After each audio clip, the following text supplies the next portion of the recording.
We're back at Canal Lanes in Southampton, Massachusetts for the final match of the Western New England Candlepin Association Pro Tour event for February of 2013. Gary Santora finishes his warm-ups. Gary was the top seed with 661 in qualifying, and he's going to be facing Korey Packard,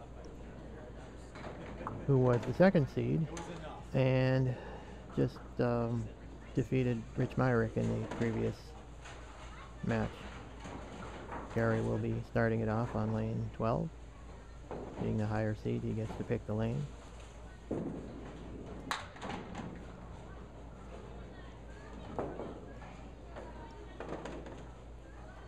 Gary lives in Auburn,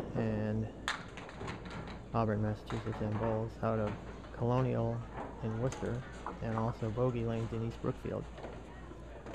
Korey Packard is also from Central Massachusetts. I think he also bowls out of Colonial in Worcester.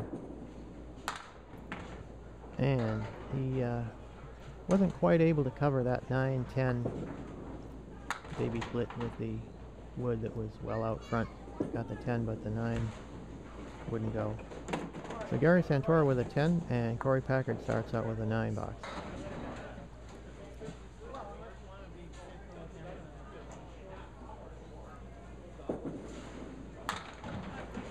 Gary right on the head pin, but he punches through the middle.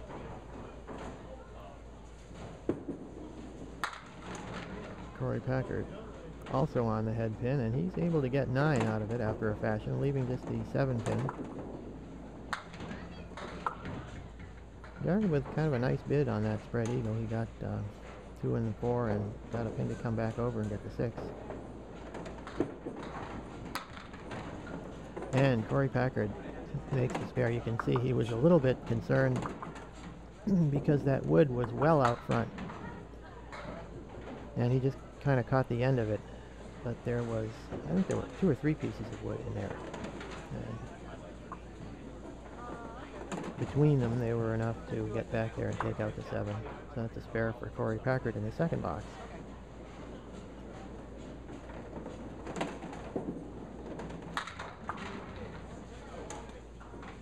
Gary is on the head pin once again. This time he gets a little better result. He's got 8, leaving the 4-7 with a plank. And Korey Packard with a 9 drop. That one,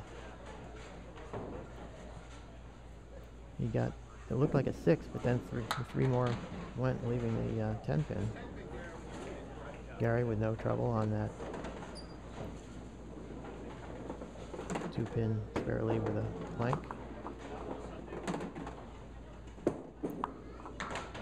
And Korey, that was a skip lob, as you could see.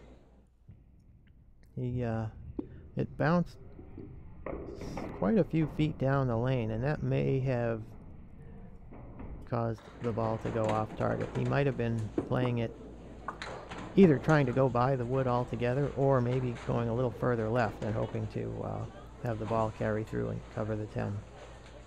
But being right in the middle of those 2 targets, he just caught the end of that pin, and neither the ball nor the wood touched the 10 pin. Meanwhile, Gary Santora with a 3 on the spare. He kind of tugged that ball to the left a little bit. Korey Packard with another 9 drop, leaving just a 2 pin. Gary hits the head pin on the second ball, but he's still got 4 pins remaining, so he'll be looking for an out.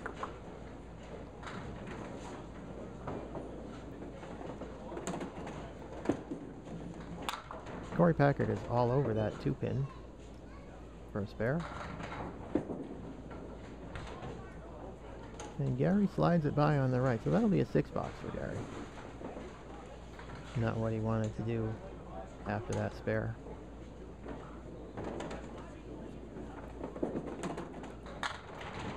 There's a nice ball, dropping 7, leaving the 2, 4, 5, so a chance to atone for the 6 box, get it going again with a mark.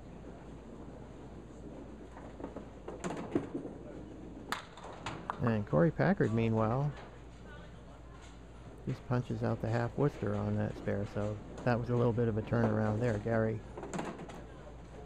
coming back from the bad box, and Korey didn't take advantage of the spare.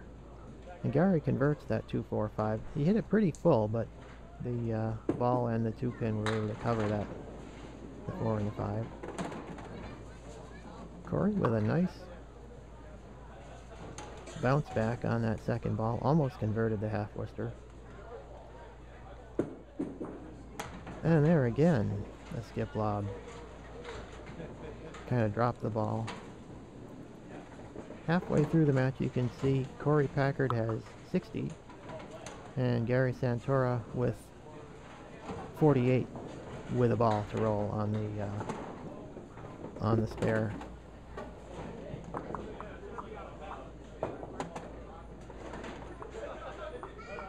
So Gary has another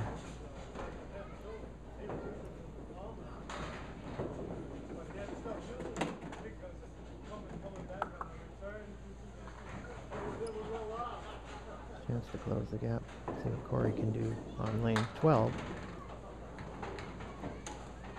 Misses the head pin but drops 7. Not too bad, leaving the 1-3-8. Kind of a difficult lead because of that 1 and 8 combination. Gary on the spare. Punches through the middle, but he carries 6. So that cuts Korey Packard's lead to, well, it was 12, so now it's 6.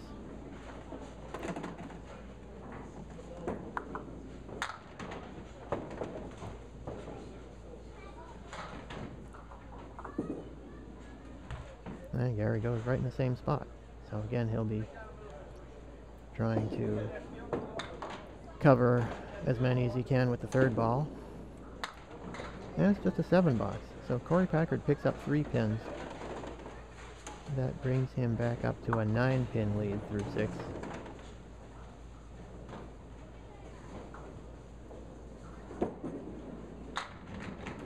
And Korey with a light head pin hit, 1-3 pocket, leads a 2-4-7-9 with some interesting wood down there. And Gary Santora with a strike. Kind of not a really classic strike, but let's take a look at what happens here. Fairly full on the head pin, and a pin, I think it's the 2-pin, came sliding off the wall after taking out the 4-7. Kind of spun all the way back across the lane and took out the 6-10. So he says he ran out of pins. That's pretty much what happened there. Korey with a nice try on that 2-4-7-9, but wasn't able to get anything over to get the 9-pin. Wow, and it doesn't go on the third ball either. The wood robbed him there, so that's really going to tighten it up. That makes it a, well, it's an 8-pin lead for Korey Packard, minus whatever Gary is able to put on the strike.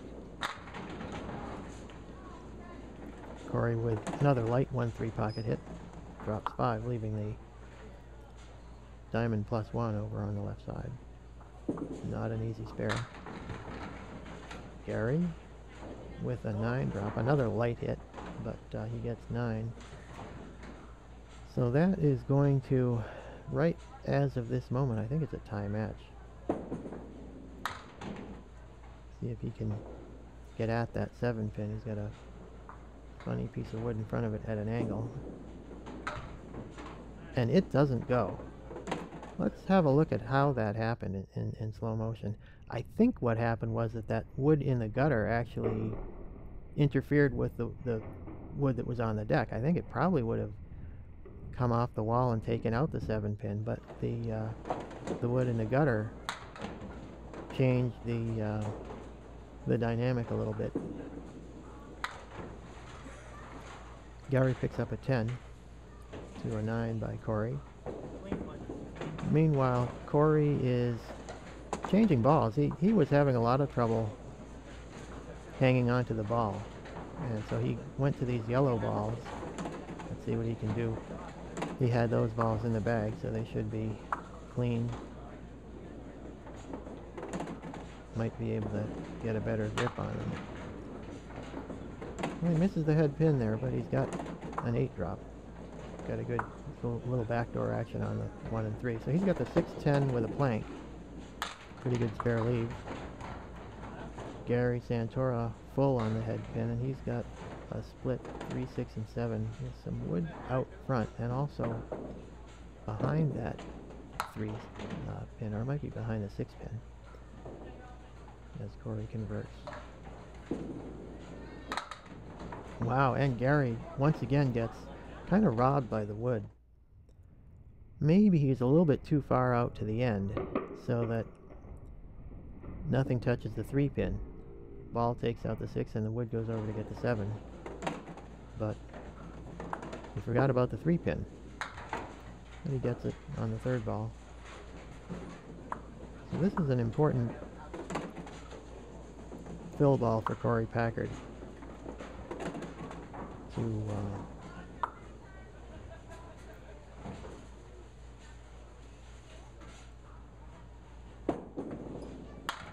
well, and he kind of dropped that ball too. A little bit of a skip lob, and just 3, taking out the 3, 5, and 9. Gary Santora with a 8 drop, leaving the 2, 5. So another one of these turnarounds that we've had so many of in this match. One bowler gets a mark, appears to be getting the upper hand, but then not much of a fill, and the other guy comes back with a mark. So if Gary can convert this spare, that will put the match away. Gary is going to add this Western New England Tour title to his resume. Korey finishes up with a 7. That's a 108 string for Korey Packard. Gary already has 110, I think. So that's going to make it 119 to 110. Gary Santora or 119 to 108. Gary Santora with the win over Korey Packard here in the Western New England Candlepin Association Pro Tour event at Canal Lanes.